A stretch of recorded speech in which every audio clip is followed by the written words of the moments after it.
You guys can sit up here.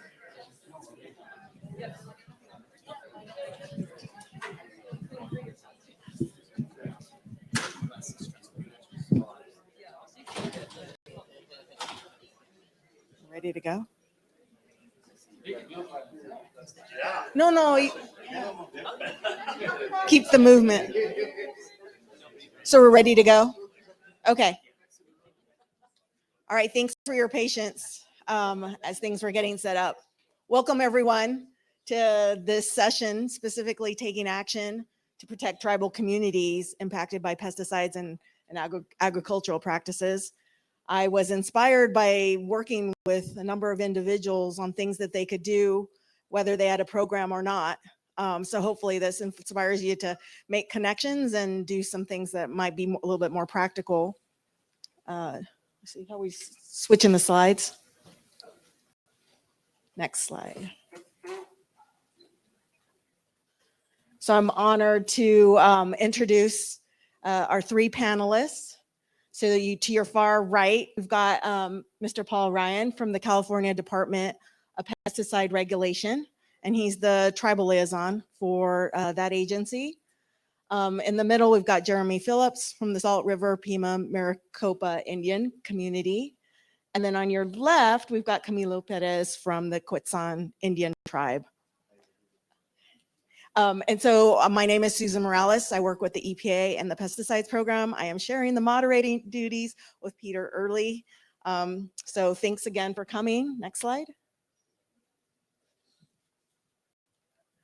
So just want to spend a couple of moments getting us oriented with some background.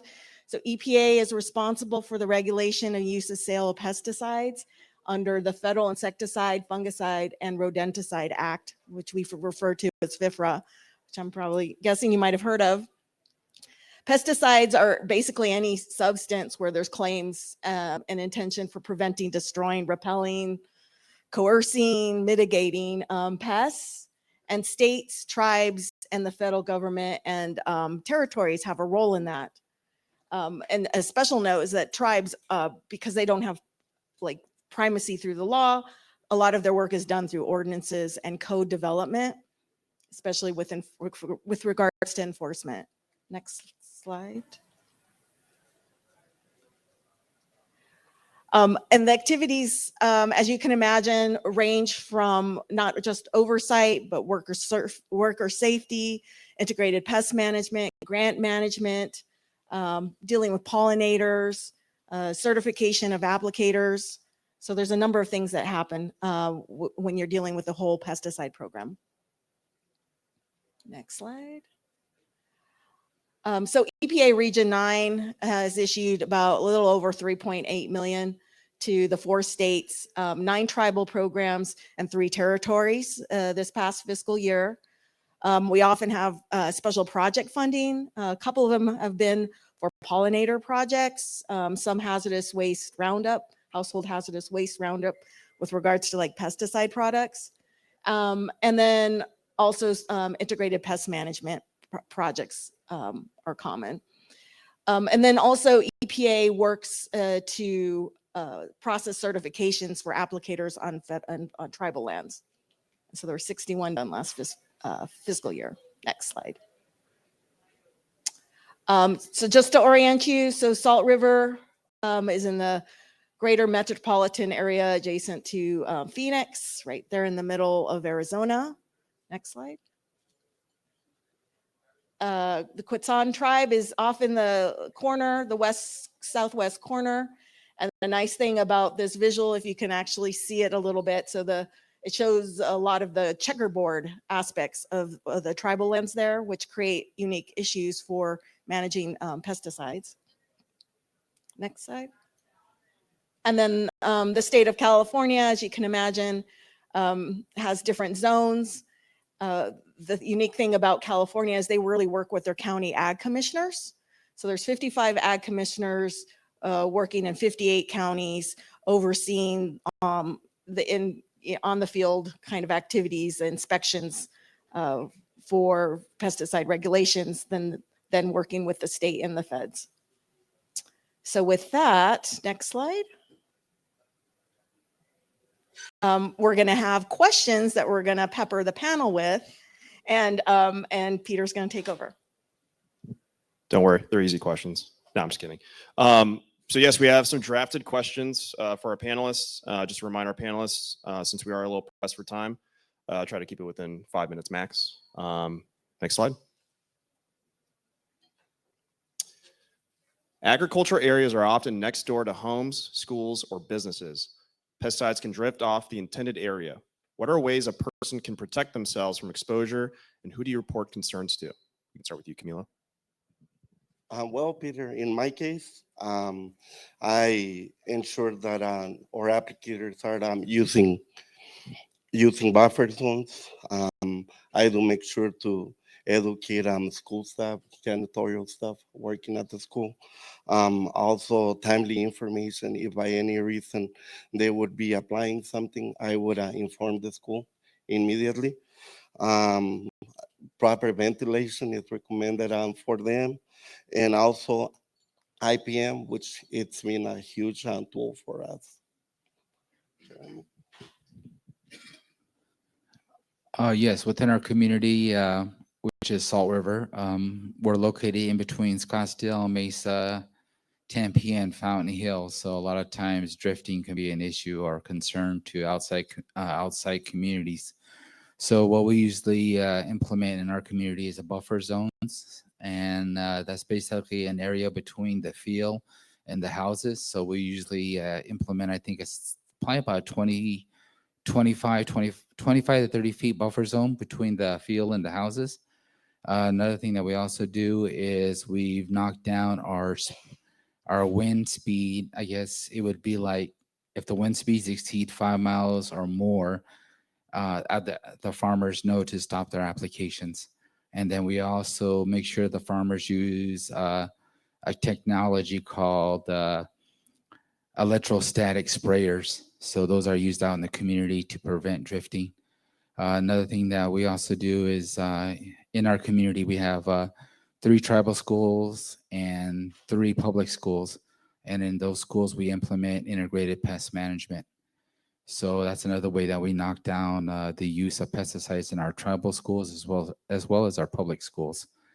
And a lot of these requirements that the farmers and applicators have to follow, a lot of times it's where our ordinance lacks, our tribal business license will have it down as a requirement, and that's how we're able to enforce.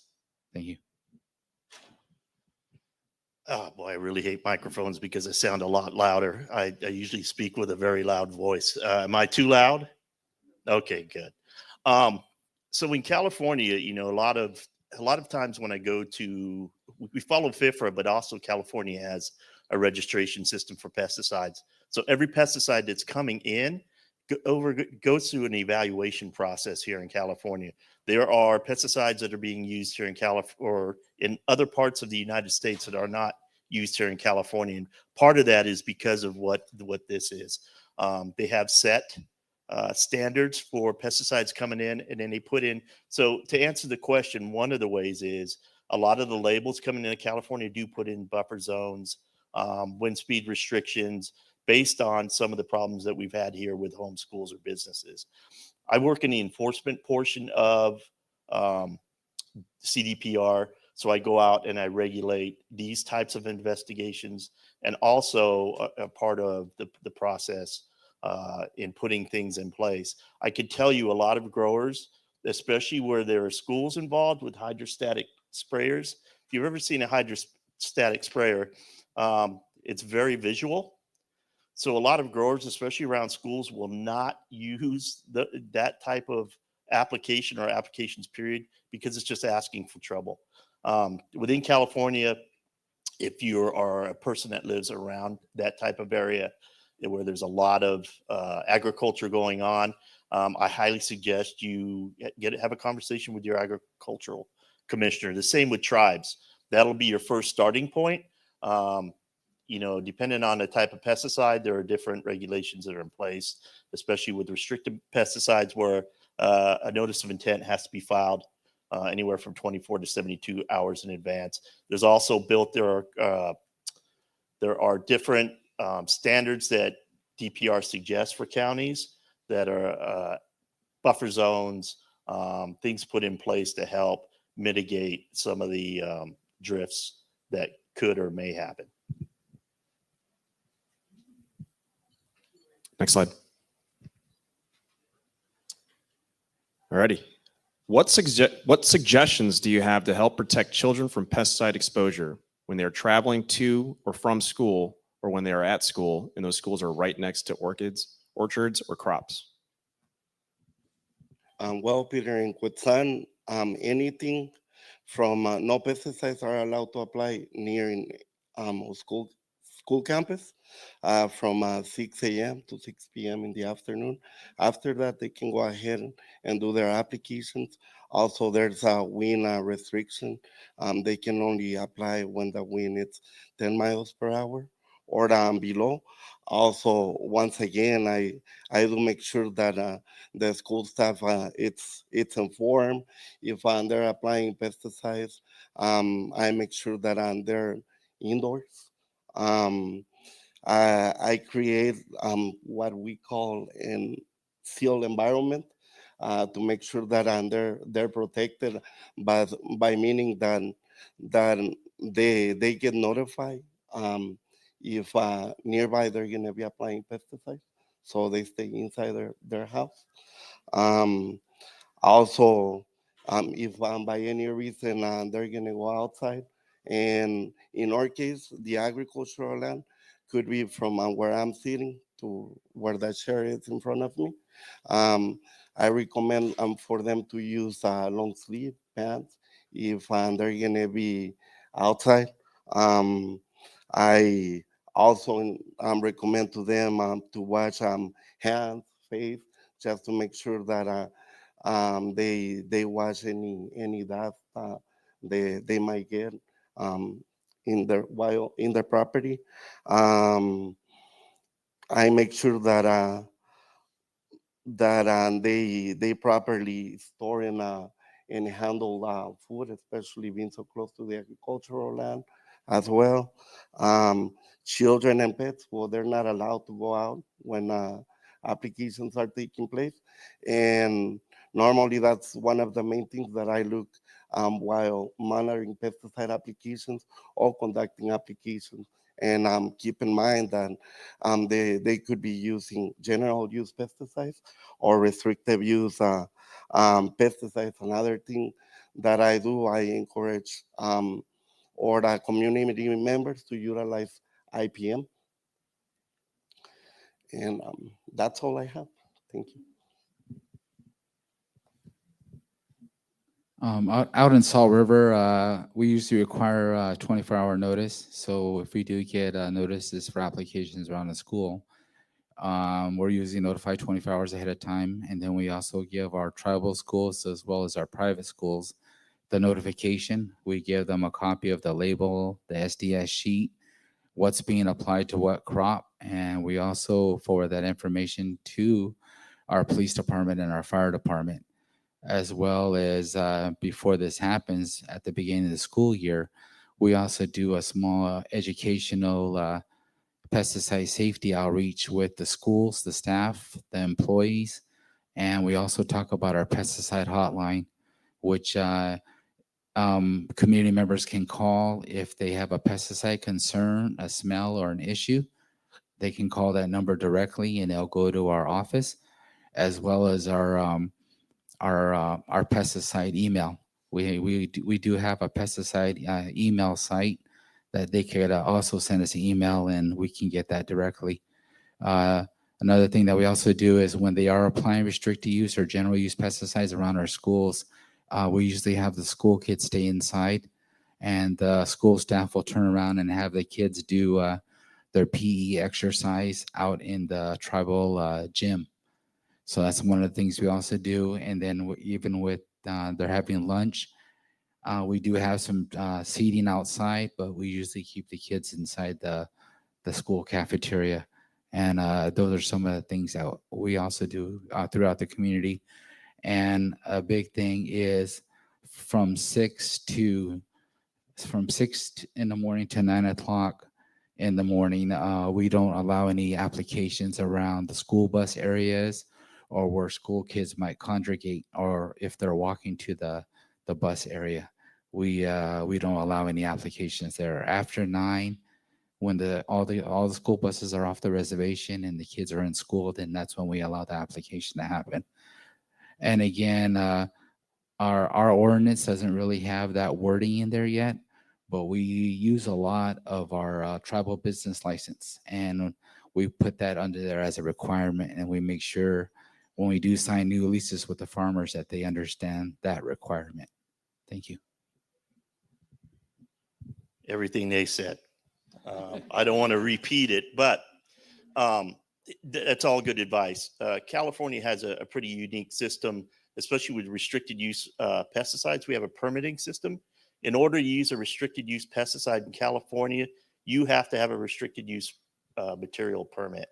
And that process is going into the ag commissioner, putting all the crops that you're going to use the material on, the material that you're going to put on. You have to go through this process in order to be given a permit. They use a system called CalAg permits. CalAg permits is a fantastic system. So even if you're a new biologist that's in this county, most of the biologists live there. They know their counties. They know where their schools are. They know those zones where there could be issues potentially. CalAg permits has one step better. Even if they're a new biologist, they have, if they're pulling up a map that has these fields listed in it, if there's a school within a mile, there's a red circle around it. There's a red buffer zone. One of the other things that the commissioners can do is they can put in what are called permit conditions. Those might not be things that are on the label. However, when that grower comes in and he fills out that permit, he signs it. One of the things they talk about, if it's a pesticide that is known to drift for a long ways, the county has the right to deny the permit, or they'll say, hey, listen, why don't you try an alternative product? And so that is built into the system. What else was I going to say? Oh, with the permit conditions, it might not be stuff that's on a label. Usually it's come from our department through science and studies that we've done. We say, hey, listen, you might want to put a 100-foot buffer zone on this. I know it's not on the label, and we highly suggest it. And by highly suggesting it, basically, if the county decides not to take our recommendations and not put those on the permit, then they're on their own if something occurs. So there are a lot of different things in place. And like I said, a lot of the growers are very aware of the schools that are in their area and really know, even if it's no pesticide it's mild. It's used to kill. I mean, that's basically what it is. However, they're very aware when there's a school in their area, and they go out and make an application during a day while school is in session is really asking for trouble. And they know that. So still happens, but it's out there, and they're very aware when there's a school in their area and what that could potentially mean for them. Alrighty. What is an example of how you have partnered with a state or another tribal program, either internal department or another tribal government, that has resulted in mitigating negative impacts from pesticides? Well, in my case, Peter, just a year ago now, I had a high-risk episode that we call under our cooperative agreement with EPA. We had an elderly woman that got sick because the fumes from a pesticide application. So at that moment, there's a protocol that I have to follow, which I did. Contact my tribal government, contact EPA. I talked to my project officer. Then my project officer put me in contact with the Office of Pesticide, and that's where I met Paul. He was an excellent resource, helped me out through all the investigation, step by step. And at the end of the day, the issue wasn't able to be resolved due to some statements about workers getting smell coming out from outside our boundary border, which I wasn't able to prove. So, from there, it was communicated to EPA, my tribal government, and also I implemented a more harder measurements for the growers to utilize certain chemicals. One of the measures that I took, it's for them to utilize a product that it is called brand odor mask, which kind of mask all those pesticides that have a very strong smell to it, and it still lets you know that it was applied, but you get that smell to mint or something else, then it doesn't make it so bad. It doesn't make it so bad. Also, some of those pesticides are only applied by ground, and that's it. No fumigations, no aerial applications, just ground, and whenever the weather permits. And that's how I partnership with the Department of Pesticide Regulation, and from time to time with the Arizona Agriculture Department as well. Thank you. In Salt River, we have a good working relationship with California DPR. I usually work a lot with Brandy Martin. She's helped me develop our pollinator protection plan, as well as help update our integrated pest management program plan. And I also work with Arizona Department of Agriculture, Jack Peterson. He's been a good resource to help us out. He's always willing to come out and help us out in the community. And then they also have their staff that comes out on the behalf of USDA to do food inspections. So we have that understanding between us and that working MOU that works well together. Us in the community, the biggest problem that we usually have is smell. When we have restricted use being used in the community, a lot of times it's lanate and asana, and a lot of times those products have like a kerosene oil smell. So a lot of times we have to work with our schools administrators, our staff, our principals, our environmental health department, as well as our police and fire, and just kind of educate them on that odor, telling them that, you know, just because you smell it, you know, it's not hurting you. It's more like a deterrent, you know. And then we have to tell them that, you know, according to the label, according to what they're doing, they're applying the product correctly.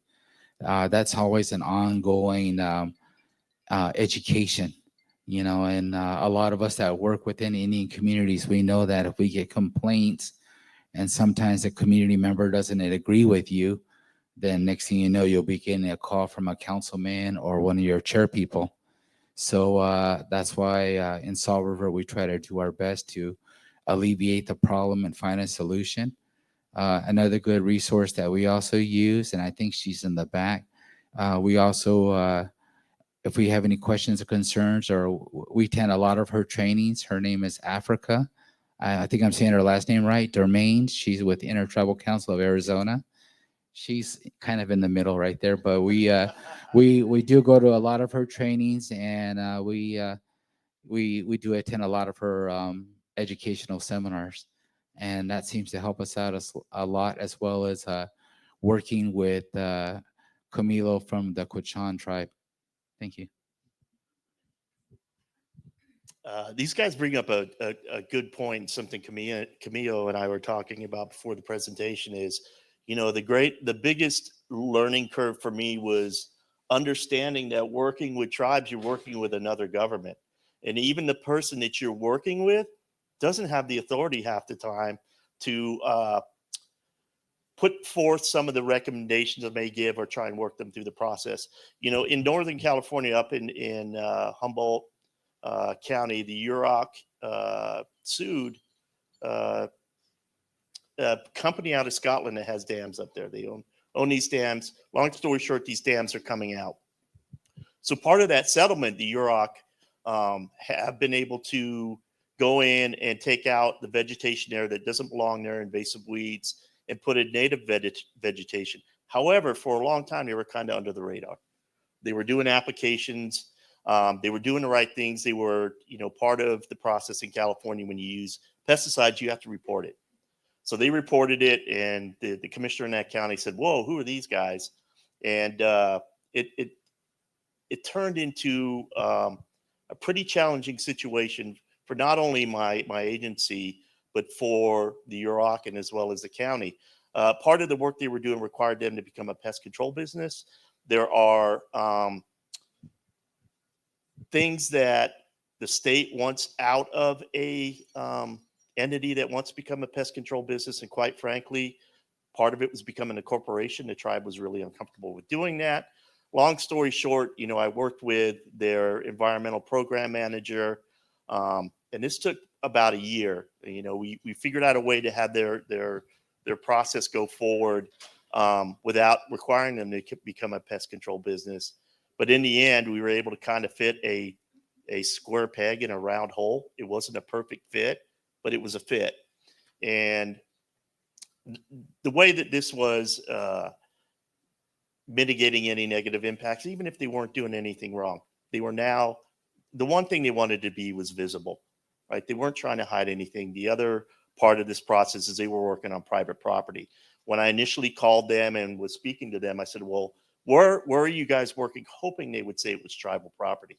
And of course it wasn't. And so that falls into our realm. So this is the first time we've ever had a tribe become a pest control business. It was an amazing year, lots of ups and downs.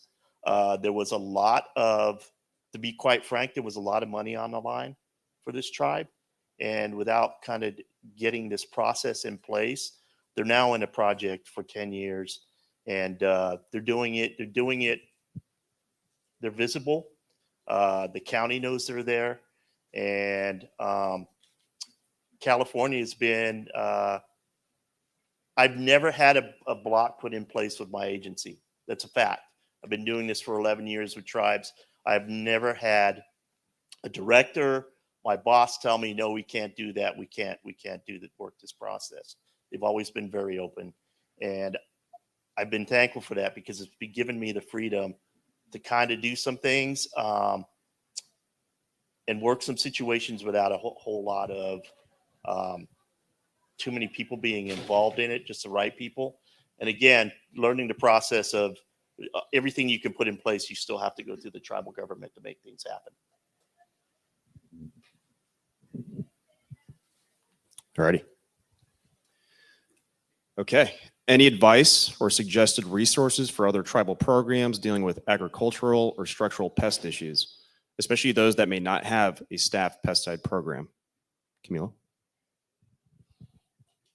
For something like this, I would say that EPA, it's an excellent resource, regardless if there's a program or not. They're going to help you out. They're going to go above and beyond to help out.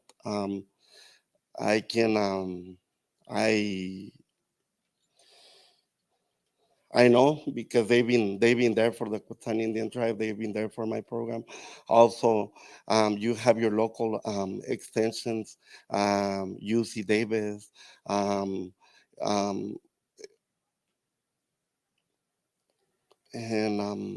sorry, I'm getting a little bit nervous, but U of A, if you're in Arizona, also your fellow tribal programs as well. Just like Mr. Phillips mentioned it, ITCA, Arizona, California, they're willing to help out. They're willing to provide trainings. Take advantage of those. Make sure that you get on those different pesticide education websites online and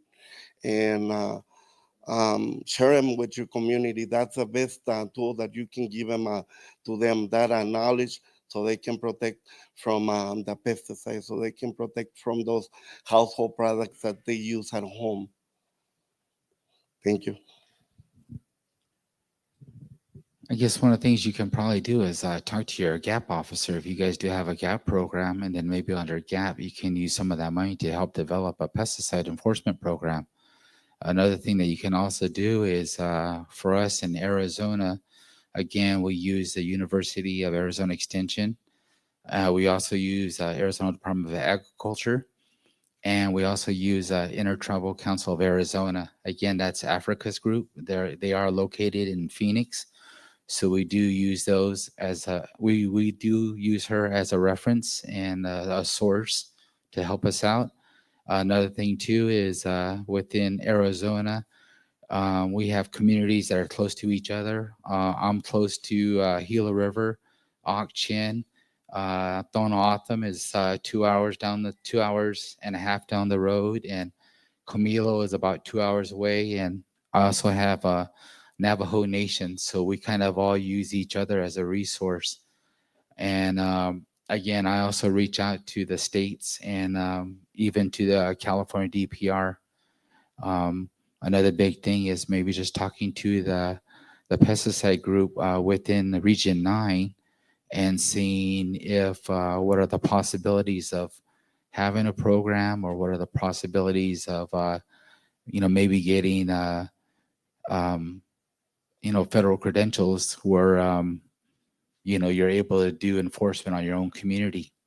Myself and Camilo were in the process of finishing up our credentials, so hopefully we'll be able to get that pretty soon. But it's a lot of work. And I think in the community, when you have farming, one of the big keys is having a strong pesticide enforcement program. So thank you. I think those are all fantastic points.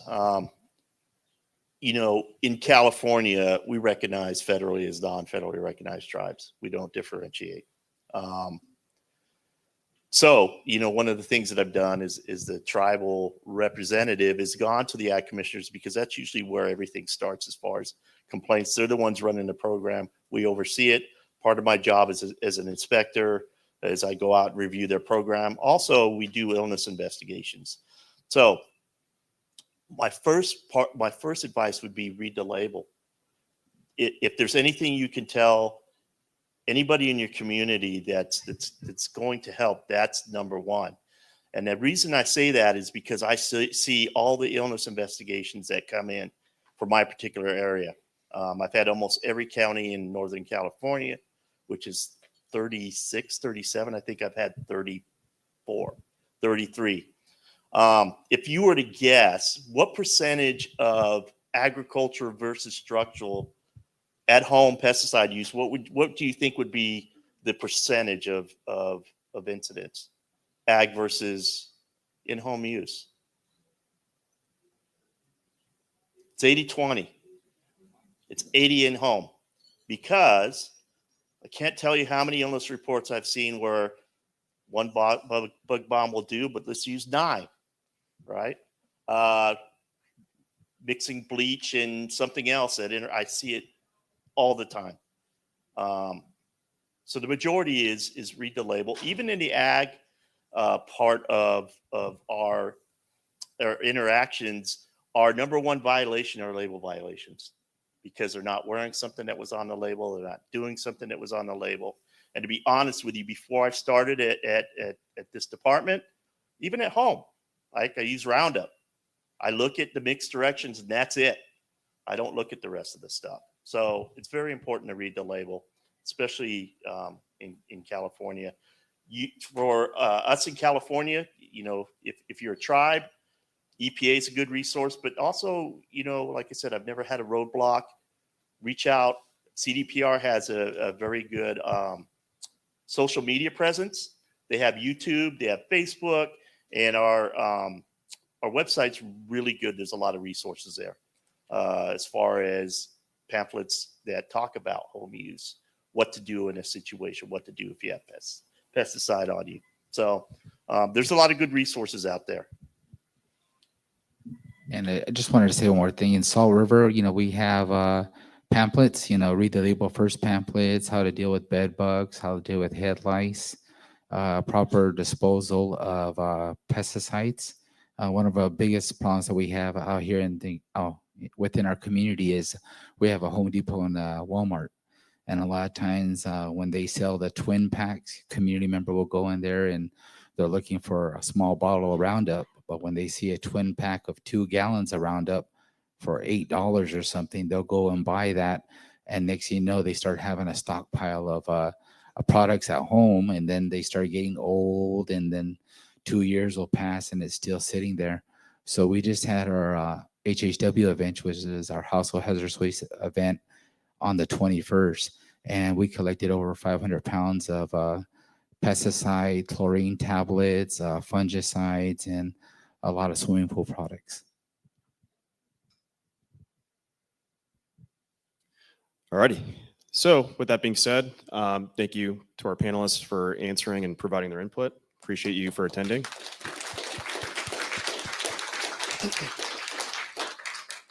And so our final slide, we just want to provide you all with some resources. Next slide. So the TPPC is also a great resource. They frequently talk about a lot of the issues and concerns that our panelists were talking about today. They're comprised of 78 members from 45 tribes and tribal organizations around the country. They frequently hold monthly calls on Wednesdays, and they just had their biannual meeting just recently. So some of the concerns that they address include tribal exposures and EPA, risk assessments, gathering plants on public lands, as well as the USDA pollinator strategy document and PFAS. And then we included Mark Daniels' contact information below. Next slide. These are also some other great resources we highly recommend. The National Pesticide Tribal Program is one great resource. Tribal Pesticide Programs, you can always reach out to us if you have any questions or concerns. But here are some useful links that we think would be greatly beneficial for all of you if you're dealing with any of the issues that they were talking about earlier. Next slide. And again, here's our contact information for our panelists, as well as Susan and myself. Feel free to reach out to us if you have any other questions or concerns. I think we do have, we have about 5 minutes. I believe that's our last slide. So, we could open up to any questions that maybe any of you have. Are there any lingering questions that, did I hear someone?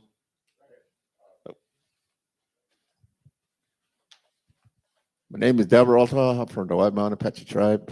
Just wanted to ask, because we do get a lot of bed bug problems. Can you just tell us what you use? What kind of pesticides safe and to use out there?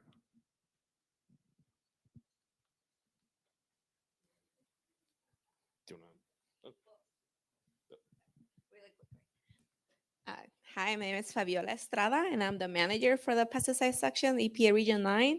And we do have a staff who can help you explore options of what to do to mitigate that problem with bed bugs. Because what we want to do, what they have mentioned already, is IPM, integrated pest management. Before having to use pesticides, there are some things that people can do to prevent having bed bugs in the home.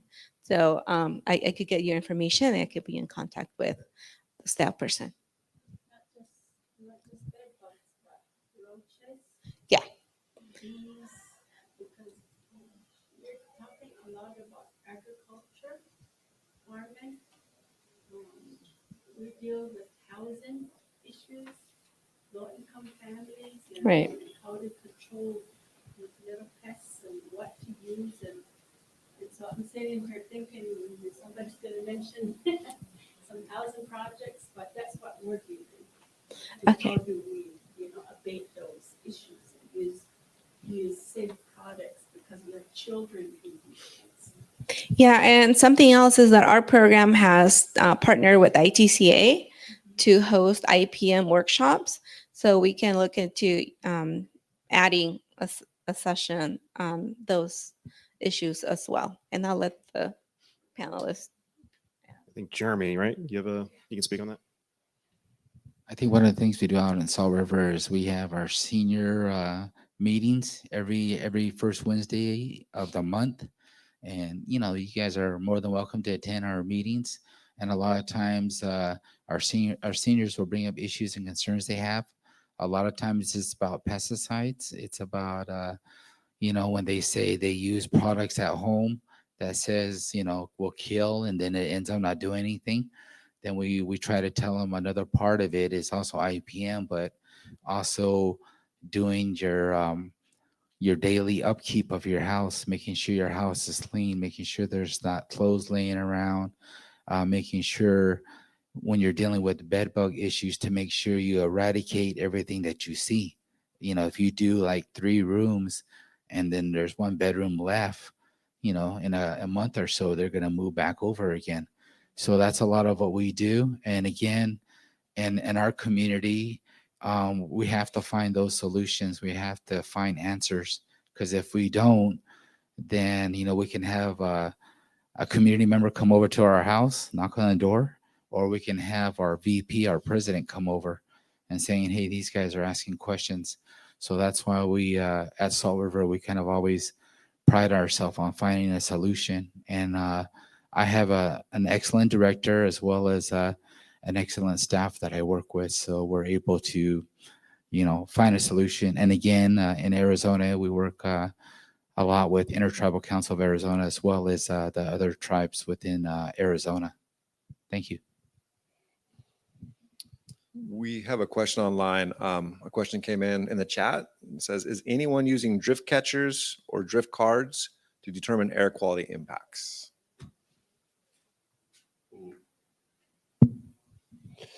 No, that's something that I haven't implemented yet.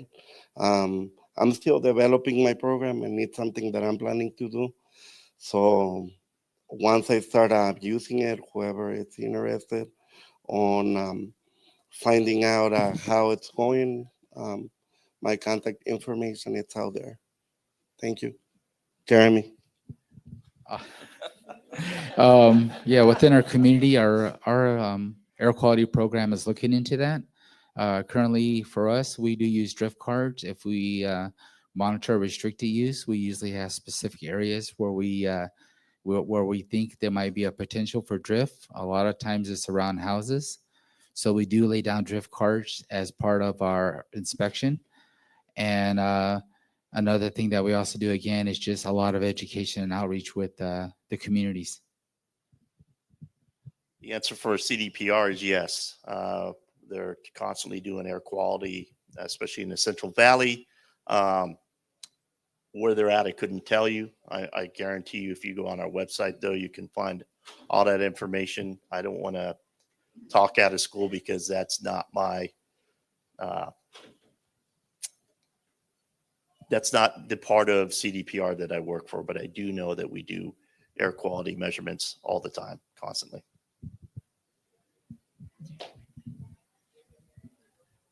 Me again.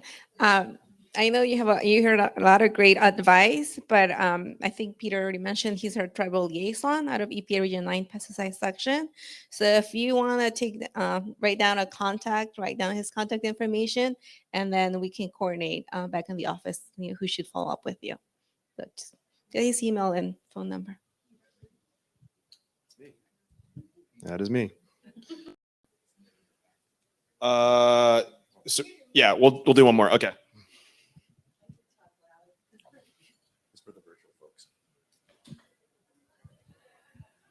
Hi, 2 questions. One, is there requirements on notifications to waterways? And 2, has there been any research to links to ag use chemicals in blooms and harmful algal blooms in waterways that you know of?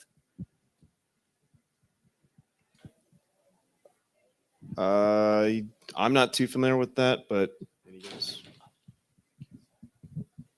With us out here in Salt River, applicators, they do have to give 24-hour notification before they do any kind of applications around the waterways. Regarding the testing, I don't know exactly. That would probably have to be a question I would have to ask our water staff. Again, if you take my contact information, or you can also look on our website, and you can also see our whole department, which is Environmental Protection and Natural Resources. And currently, I think we have a staff of 32. So when you open up that website, you'll see every single department. You'll see the GAP, the solid waste, the air, the pesticides, the water, our Brownsfield program, and then we also have a SHARP program. So you'll see all those different programs, and you can click on there, and they'll also give you some more detailed information. And with your water question, you could probably find out, it'll show who to talk to, and then you could they could ask that question for you. So that's part of the background I came from. I worked in the Delta, California Delta for 8 years in an aquatic weed program, and we had restricted as well as non-restricted material. The restricted material we had to report, but we reported the non-restricted as well. We also gave notices of intent for when we were making applications. Part of my job was water quality, so I did a lot of the water quality before and after the applications were made.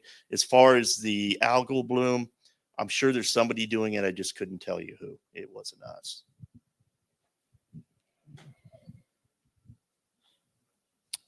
Alrighty, so I guess we're right at 11:53. I'd just like to thank you all for joining for our session. If you'd like to have this discussion after our session, feel free to reach out to us and talk to us in the hallway. But thank you so much, everyone, for attending. Updated list of the has drop stations for Region 9. Has drop station?